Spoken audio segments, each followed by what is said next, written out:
यानी कि एक भैंस जा रही है तो दिस, ठीक है, अगर पास में से जा रही है तो दिस भैंसिया इज गोइंग, माने नहीं कहेंगे दिस बफेलो इज गोइंग।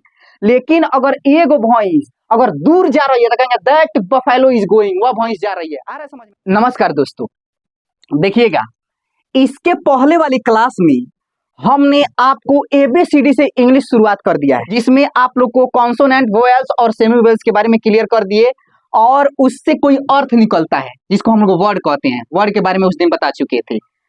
तो हमारा देखिए मेन टारगेट क्या है कि इंग्लिश को ऐसे पढ़ना है कि कोई भी इंग्लिश एक लाइन पढ़ते हैं तो उसका हिंदी हमारे दिमाग में होना चाहिए। ये ना कि क्या होता है कि इंग्लिश जब नहीं पढ़े रहते हैं तो एग्जाम हॉल में बैठते हैं तब पता चलता है, ऐसा नहीं होता है मन करे छोड़ दी कोई पढ़ाई, वही आपका इति आ जाता है यहाँ पे। तो वैसा सिस्टम नहीं होना चाहिए, और इसके लिए हम लोग को बेसिकल मीनिंग जानना जरूरी है, जो बेसिक में है क्या, क्योंकि बच्चा सबको बेसिक पता नहीं है तब तक टेंस, वॉइस और अपना क्या क्या लगता है लोग पढ़ने। तो देखिएगा, कुछ बेसिकल वर्ड्स मीनिंग है, ये अगर समझ में, देखिए फर्स्ट क्लास है, समझ जाइए कि आज हमारा फर्स्ट क्लास है, अगर ये समझ में आने लगा तो आगे आपको कोई प्रॉब्लम नहीं होगी।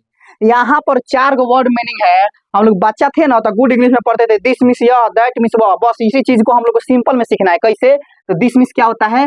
य। अब बोल चाल की भाषा में इसे क्या कहते हैं हम लोग? ये कह देते हैं, लिखित भाषा में मतलब कि ऐसे। दैट मीन्स क्या होता है?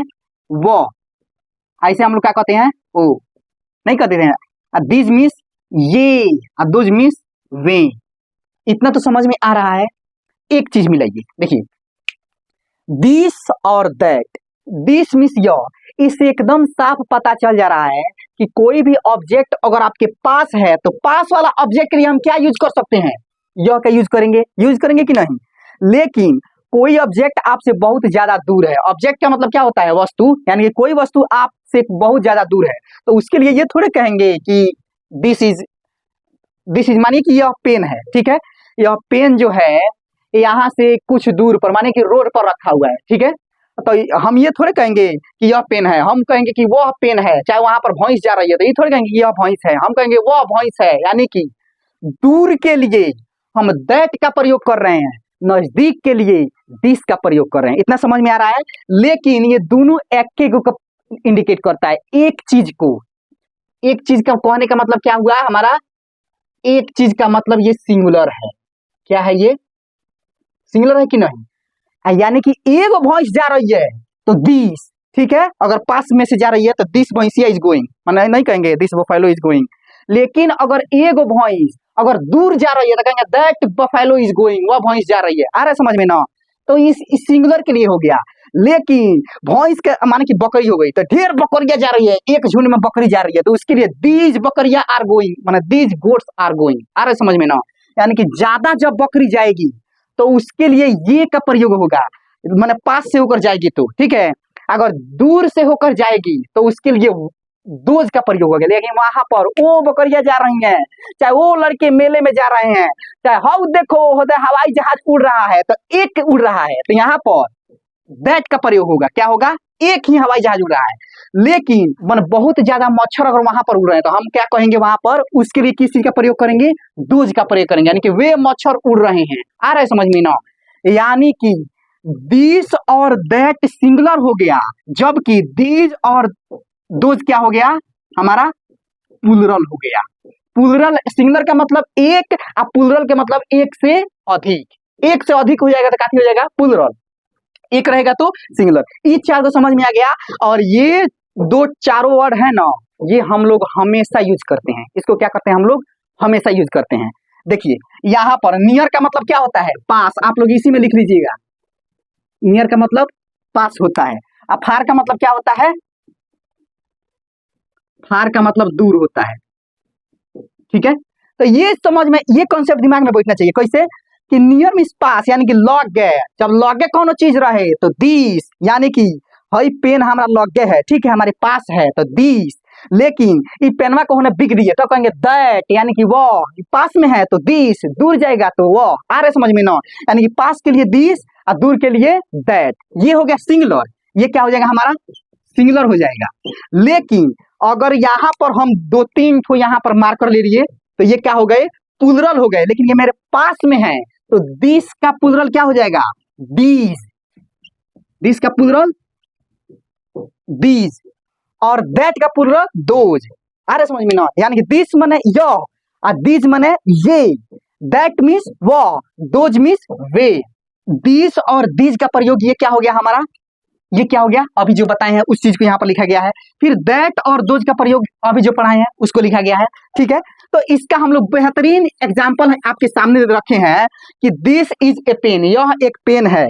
दैट इज ए गर्ल, वह एक लड़की है। तो दिस के मतलब यह एक पेन है, यानी कि पास में मेरे पेन है। यहाँ पर हम पेन का फोटो एक बना दे रहे हैं। ठीक है, क्या हो जाएगा, यह एक पेन है लेकिन वह एक लड़की है। तो इससे साफ पता चल रहा है कि लड़की पास में नहीं है, दूर के लड़की के लिए इंडिकेट कर रहे हैं। तो उसके लिए क्या प्रयोग कर रहे हैं, दैट का प्रयोग कर रहे हैं, दैट इज ए गर्ल। उसी तरह आई लाइक दिस, मुझे यह पसंद है। इसको अगर हम लोग प्लूरल में कन्वर्ट करते तो कैसे करते, दिस इज ए पेन, यानी कि इसको क्या करते, दीज आर पेन्स, यानी कि पहले एगो कॉलम है, अब क्या हो गया, ज्यादा कॉलम हो गया। बताए थे ना, पहले एगो भॉइस उसके बाद ज्यादा भॉइस, वही तरह पहले एगो लड़की उसके बाद ज्यादा लड़की। कैसे, दैट इज ए गर्ल, तो दैट के प्लूरल क्या होता है, दैट के प्लूरल दोज होता है, यानी कि यह वह एक लड़की है। तो वहां पर अगर ज्यादा लड़की आ गई तो क्या कहेंगे कि वो लड़की है। अरे समझ में ना, यानी कि दोज आर गर्ल्स। उसी तरह हम कह रहे हैं आई लाइक दिस, मुझे यह पसंद है, एक चीज के लिए हम कह रहे हैं। लेकिन ज्यादा है तो क्या कहेंगे, मुझे ये पसंद है। तो इसके लिए हम क्या प्लूरल क्या बनाएंगे, आई लाइक दिस के दिस। अगर कहीं जाइएगा आप कपड़ा खरीदने तो क्या करता है, एगो कपड़ा निकालता है तो कहते हैं मुझे यह पसंद है। लेकिन एक से अधिक कपड़ा निकालते हैं तो मुझे ये पसंद है, यानी कि सब पसंद है। ऐसा यूज होता है कि नहीं?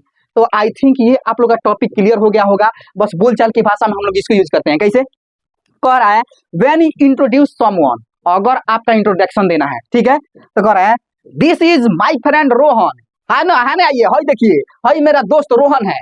ऐसे कहते हैं कि नहीं? यानी कि अपने दोस्त को बुला कर कहा यार चल तो अपने दोस्त को इंट्रोडक्शन कराना है तो कैसे कराएंगे, हेलो, माना कि हेलो भाई this is my friend Rohan, ऐसे कहेंगे कि नहीं कि हेलो भाई यह मेरा दोस्त रोहन है। यानी कि ये थोड़े कहेंगे कि होते है ना हो तरकुलिया पर चढ़ा है वो मेरा दोस्त रोहन है, ऐसा थोड़े कहते हैं।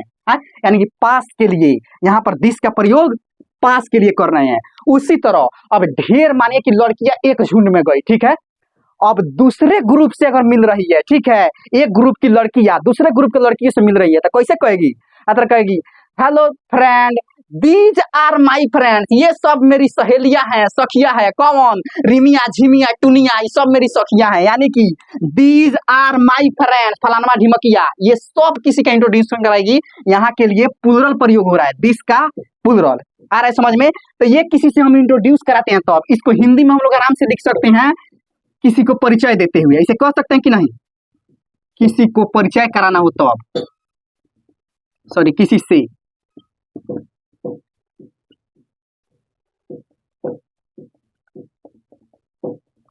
परिचय कराने में, ठीक है, इसका प्रयोग करते हैं। अब देखिए अगर फोन पर बात करते हैं तो साहब फोन उन्हें से आया, तलक फोन उन्हें से उठाए, हाँ हेलो हम संतोष बेतिया से बोला तानी। अकेले अगर हैं तो कहती है हेलो दिस इज डीजे, और अकेले के लिए हम दिस का प्रयोग कर सकते हैं। उसी तरह अगर वहां पर कोई है तो हम कहेंगे इज दैट कृति, क्या वह कृति है, या क्या तुम कृति हो, ऐसा नहीं पता है क्या तो वह कृति है। तो उसके लिए हम क्या करते हैं, दैट का प्रयोग करते हैं। आई थिंक आज का ये टॉपिक आप लोग का क्लियर हो गया होगा। अगले वीडियो में हम लोग जो है अगला कॉन्सेप्ट समझेंगे। अगर वीडियो थोड़ा सा भी अच्छा लगा हो तो अपने 2 दोस्तों के पास वीडियो जरूर शेयर कीजिएगा। मिलते हैं नेक्स्ट वीडियो में, तब तक के लिए धन्यवाद।